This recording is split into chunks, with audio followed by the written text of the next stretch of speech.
Greetings of the day. Today we are going to learn about primary key and we'll have hands-on session for the same. Let's go ahead. What we'll cover in this session. We'll cover how to add primary key, uh, to a table with create command, means at the time of creation of a table.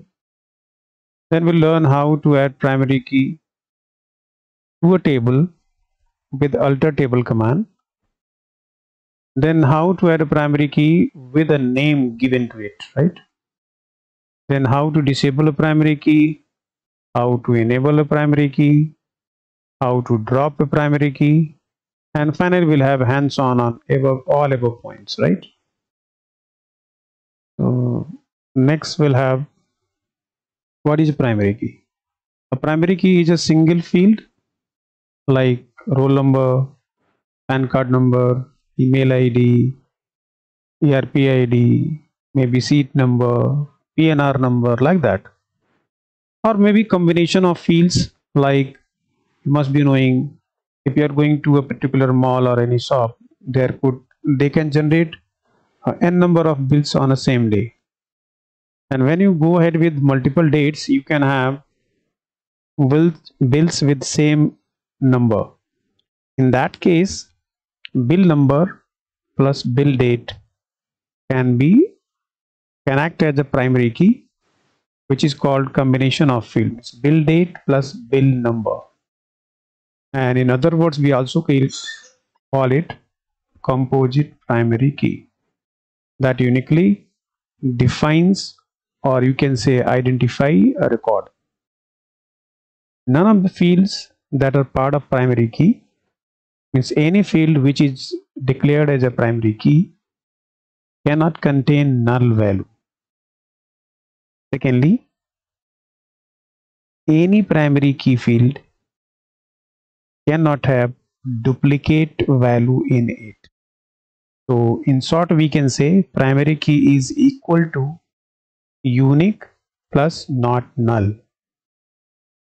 And in other way, we can have an additional input, that is a primary key can have only one, a table can have only one primary key, right?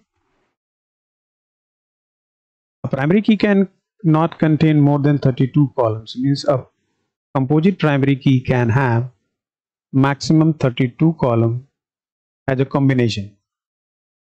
Primary key can be defined in a two-way, at the time of creation of table or using alter table command after creation of table. That is called, there are two ways to create primary key: create at the time of creation or using alter table command.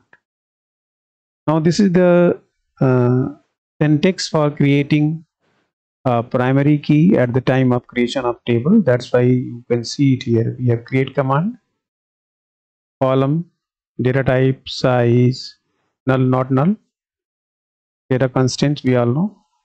And then you can give a name also at the time of creation of a table. So constraint, then you will be giving name of the constraint and name of the primary key which we are going to add with these columns. And a primary key can have one column, two column, or more than two also, up to 32. Now this is a simple example for creation of a primary key or addition of a primary key at the time of creation of a table using create table command. So this is without constraint names, means this is a primary key added to this column roll number, but it does not have any name. So this is the way to create a primary key without giving any name to it, right? Then go ahead with next, primary key with constraint name. So this is one way to create primary key. This is the second way to create primary key using create table command. So you can have like roll number, name, class. Now I want to create a primary key for roll number column.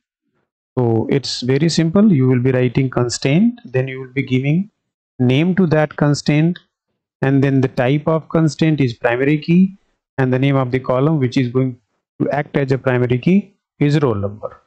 So here this student underscore pk is what?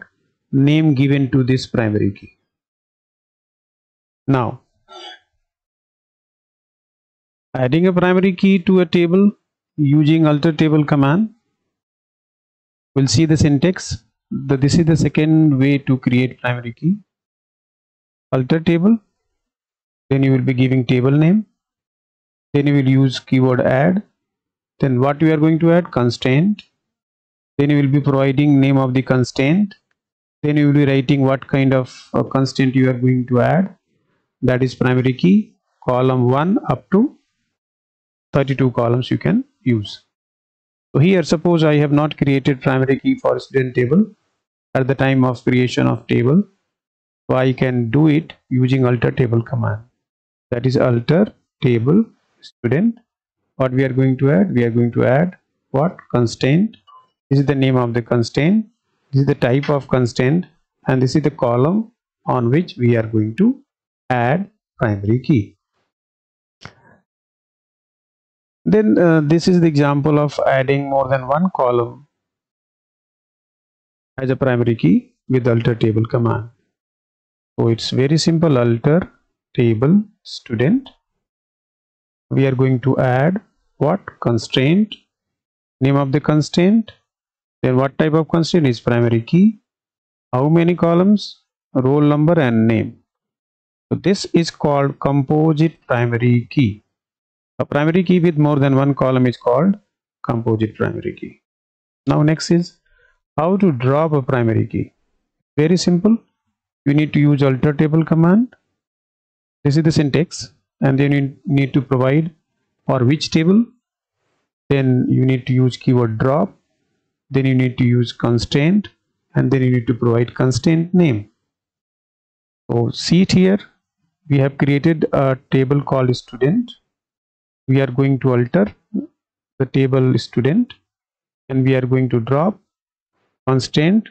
This is the name of the constraint. This is the name of the primary key of student table.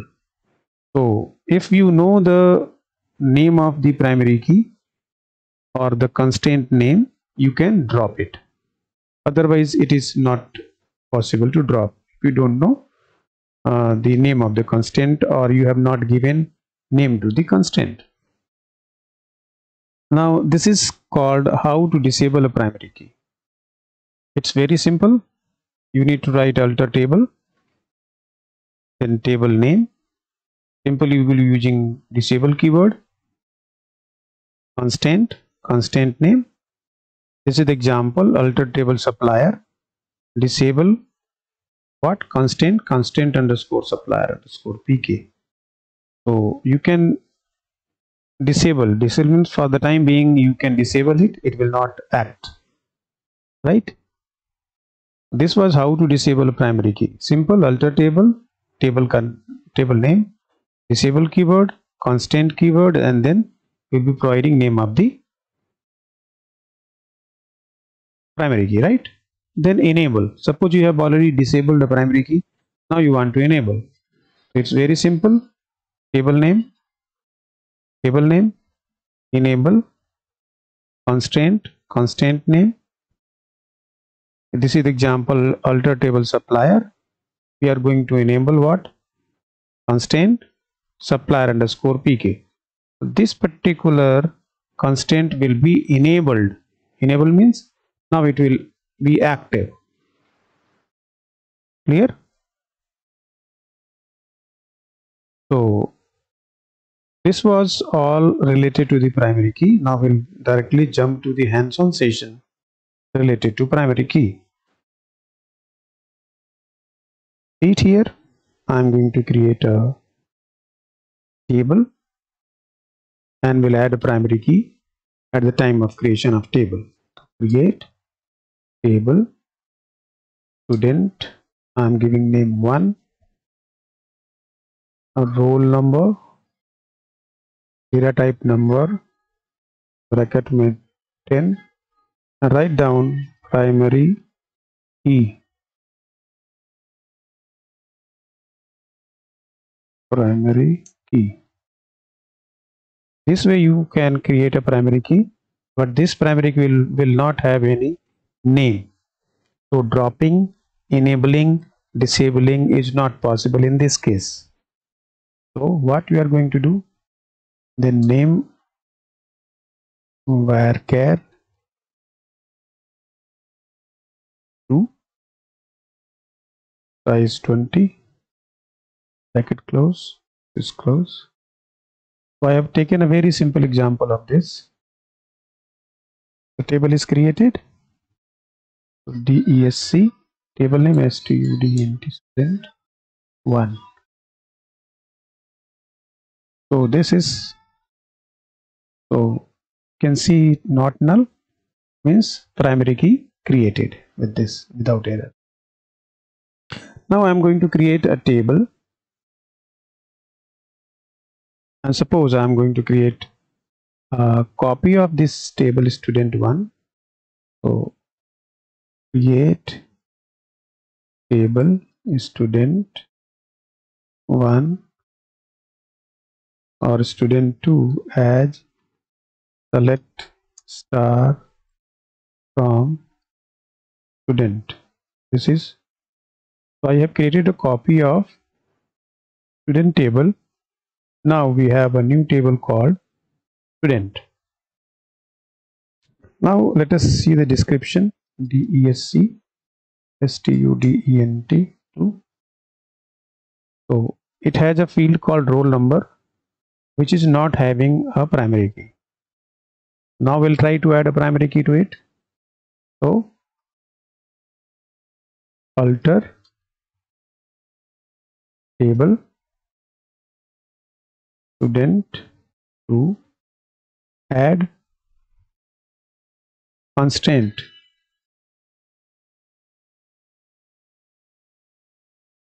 Constraint name क्या होगा? Student 2 underscore pk. Pk means primary key, and its type is primary key, and on which field? That is roll underscore number. That's how you can add a primary key to a table. Okay, there was a simple error.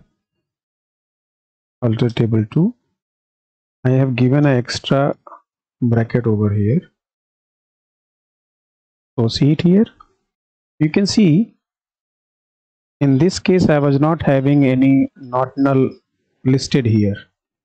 But after addition of primary key, let's see, DESC student student 2. See it here. Here there was no not null, but here it is shown not null. Means now this roll number becomes primary key for this table. Now we'll learn how to enable and how to disable. Simple. Alter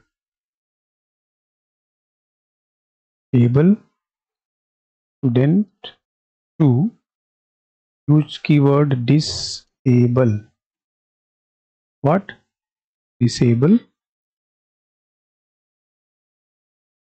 constraint. Then constraint name is what?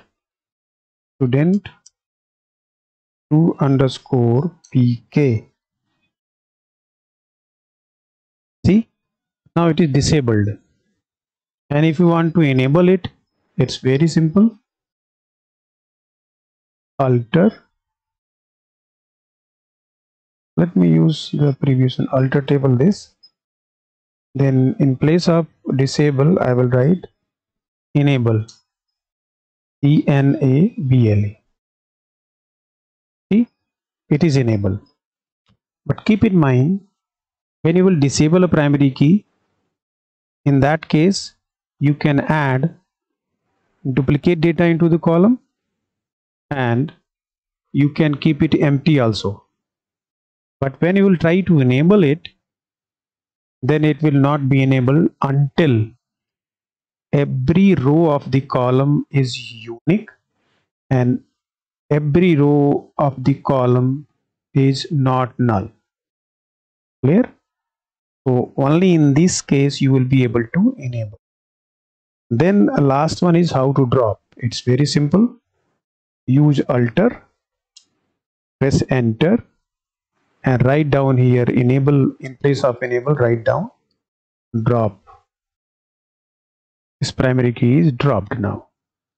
If you see DESC student 2, you will not be seeing not null over here. It is available here, but after dropping you are not able to see it here. Means now this primary key is dropped. What we can do with the primary key? We can add a primary key, we can enable a primary key, we can disable a primary key, and we can drop a primary key. So that's what's all from my side related to primary key.